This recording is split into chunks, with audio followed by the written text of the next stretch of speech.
Well, Lee, Newcastle doing battle with an old adversary of yours. I understand you had a little training ground experience with Brian Laws, the Sheffield Wednesday manager.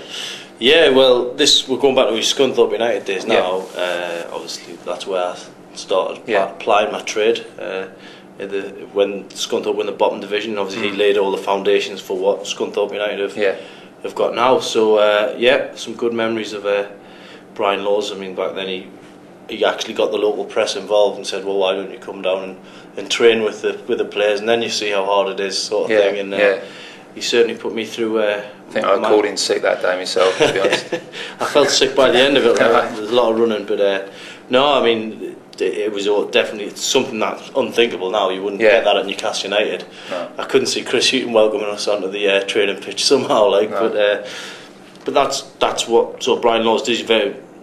Very much a man's man who knows football and knows the sort of appreciates the working class sort of backgrounds of people as well, and I think that gets a lot out of his players. I mean, Sheffield Wednesday had a sort of checkered season last season, flirting with relegation at times, but it looks like things have maybe turned for them, and as you say, he's the type of manager that demands 110% from his players.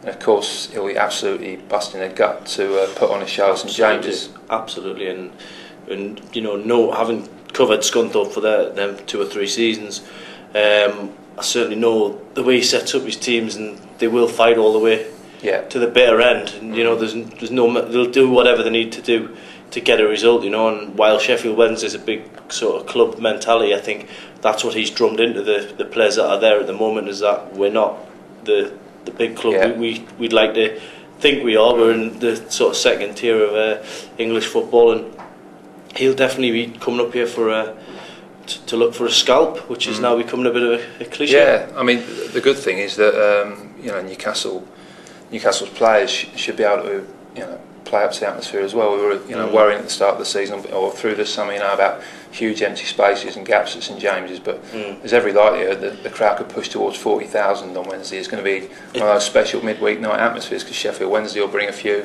So there's no excuse for Newcastle players to sort of take it easy. Well, exactly. I mean, let's get something straight here. I mean, last week we'd done a story quite critical of the fact there was 20,000 empty seats. Which I think was fair comment, because I think, when you look at what's happened at the club, a lot of the fans have been driven out because they're just disgusted with what's been said.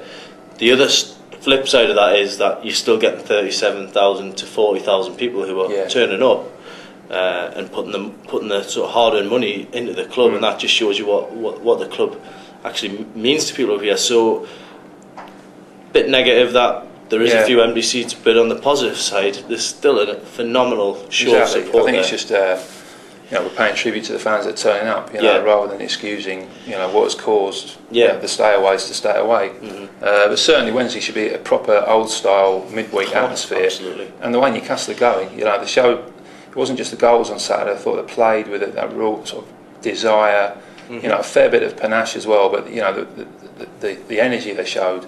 We mentioned Kevin Nolan when we were talking about the game of the weekend. Yeah, sure. He sort of epitomised that the way he chased down the lost cause by the corner flag, and that spirit that Chris Hughton and Colin Caldwell, Chris Hughton in particular, keeps talking about. The players have sort of had this siege mentality. They know people are against them, and yet it seems to have brought the best out in them. Yeah, definitely. I mean, for some reason they've had no choice, have they? No. But to get together, I mean, there's 13 or 14 players in that dressing room who are now sort of like prepared to fight for the cause.